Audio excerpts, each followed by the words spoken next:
I met Derek and Leah Klein last year at Win the Storm, started investigating a little bit about what they do and their hail maps and things like that. I loved what they had to say and what their customers had to say about them. That's one thing that really sold me, was the word of mouth. So I ended up calling them up one day, going through a demo, signed up for them, and it's been great. We're doing a material study with them on aged materials and how hail impacts them, driving this truck behind me actually into hailstorms. What makes Hailtrace stand out is the innovative part of it. They're always developing every day new research, and we actually talk a lot on the phone back and forth.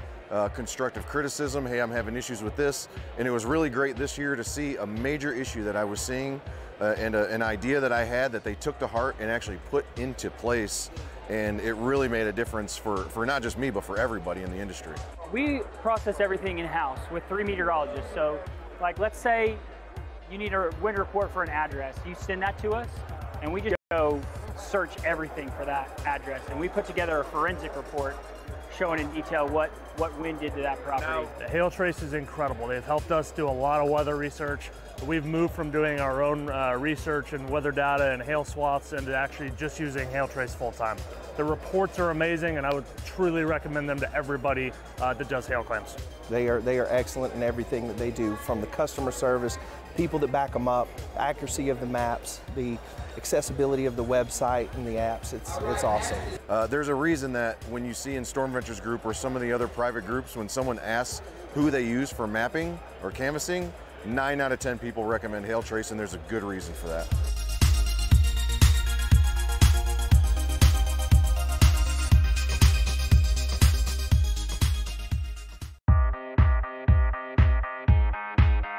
After $1 billion hailstorm hits an area, your focus should be on running your business, not on insurance claims. We have helped streamline the insurance process for hundreds of roofing contractors across the U.S., and we can do it for yours too. Visit us online at c3adjusters.com and learn how we can help you save time and get claims paid faster.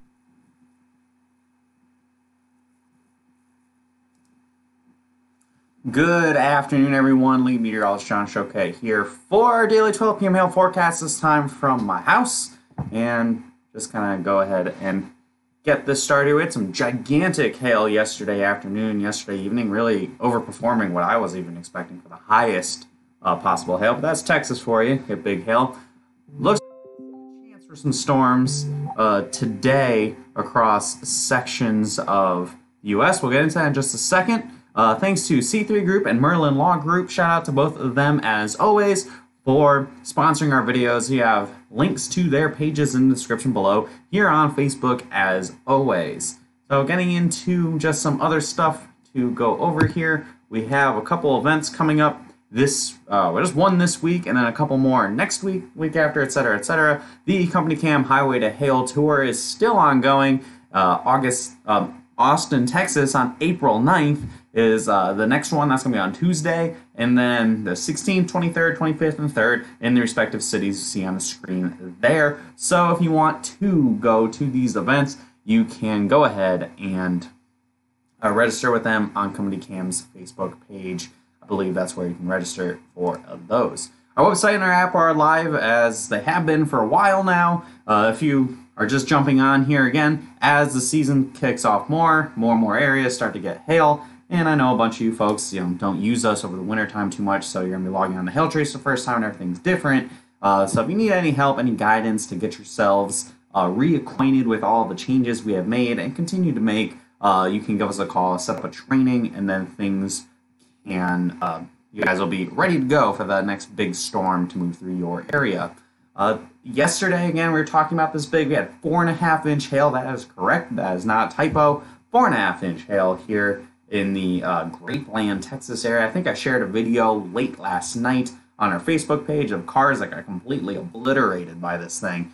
Big time hail in some areas. We even had hail in San Marcos, Texas. You don't know where that is. That's just south of Austin, Texas. That had up to ping pong ball size hail, nothing insane like that. And Jacksonville, Texas as well, had about tennis ball size hail there. So these are some pictures that we had across the area. Again, this is a 3-star map, probably a higher end 3-star map. This picture over here, this one was in Grapeland. That was big hail. There's even bigger hail than that These both were from the Jacksonville, Texas area. So you can go on our Hail Trace page. You can purchase the map. I think there's a link to it, a couple links to it on our Facebook, or you can go on hailtrace.com, and it's probably the most recent map available to be posted there.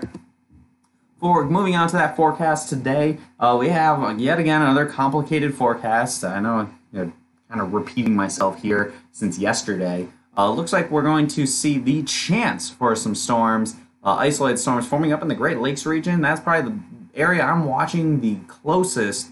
Anywhere from St. Louis all the way to Cincinnati, there is a chance that we're going to see possibly a lot of isolated storms. The big question will be how much hail there is. The instability up there isn't as insane. St. Louis, I'm at 10% mainly because the model's been kind of consistent with showing some storms forming this afternoon in the general vicinity area. It might be a little south of you, but again, it's in the general area, so I got 10% there, up to 2-inch hail possible with any of the strongest storms, or way bigger if something crazy goes down. But I don't think we have the level of instability that we had yesterday for really big time hail. 2% in Cincinnati. That is just, I think storms are pretty isolated. I'll show you guys the model run in just a second here to show the fairly isolated nature of these storms here in the Great Lakes region. Just know that anywhere across here, 2 to 5% chance. Indianapolis, Springfield, Illinois, Bloomington, all those places, all around the same basic idea of what we're thinking in Cincinnati. I have 5% for Nashville. We have a pretty big MCS in the area here, so this big blob of rain moving into the Houston area right now. This pretty much has very little in the way of any hail, and then you see this extending north as well. This can make a little bit of hail, especially on this northern end. Benton, Arkansas, for example, we made a 2-star map about that a little while ago. Some golf ball size hail in that area, but it looks like there's that chance that for the Nashville area, might not see too much hail, might be more rain and wind. Anywhere here in the warm sector, so places like Mississippi and Louisiana, you see storms trying to pop up out ahead of the main activity. That's your best chance to see any sense of any bigger hail. Somebody said this year is even slower than last year. Yes, it has been pretty slow so far, but there is still activity. Houston, again, you're not going to see much in the way of any hail at all. You're about to get hit with the squall line here, and that is going to really minimize any chance of hail, which is why I have no hail chances there.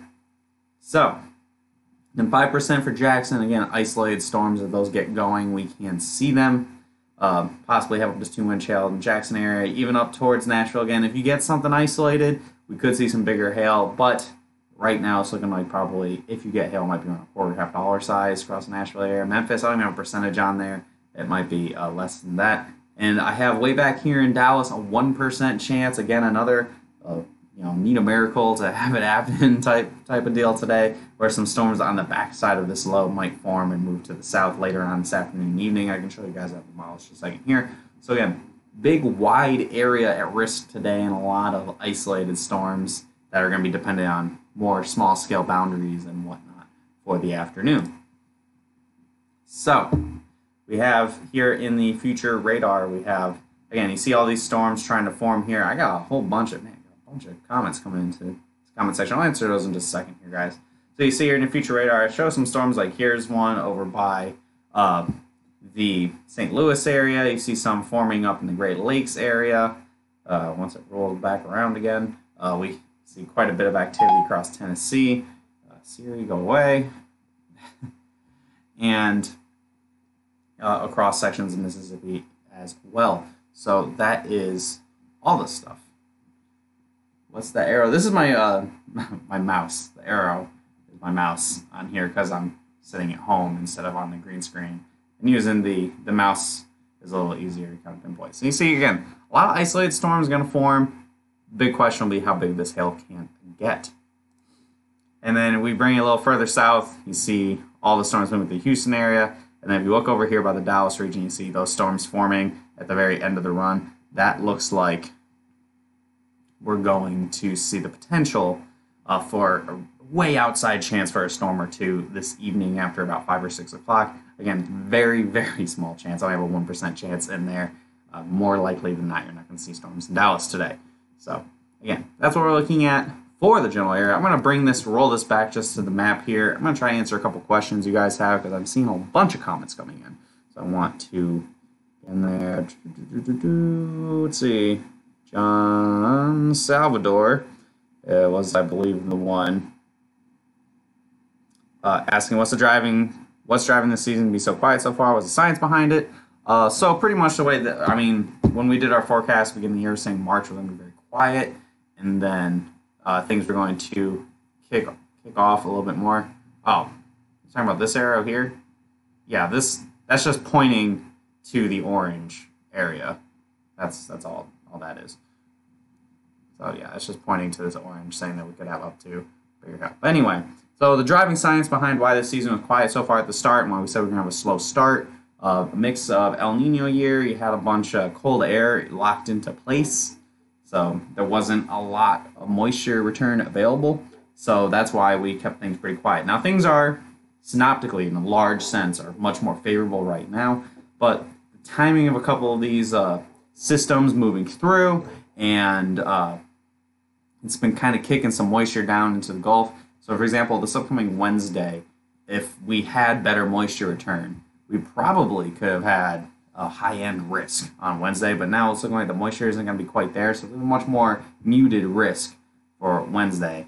So again, all it takes is one or two big systems. It's something we're way more above average, but right now, again, winter was pretty strong this year. We're pretty quiet, especially up north, so that's why I think things were pretty quiet at the beginning.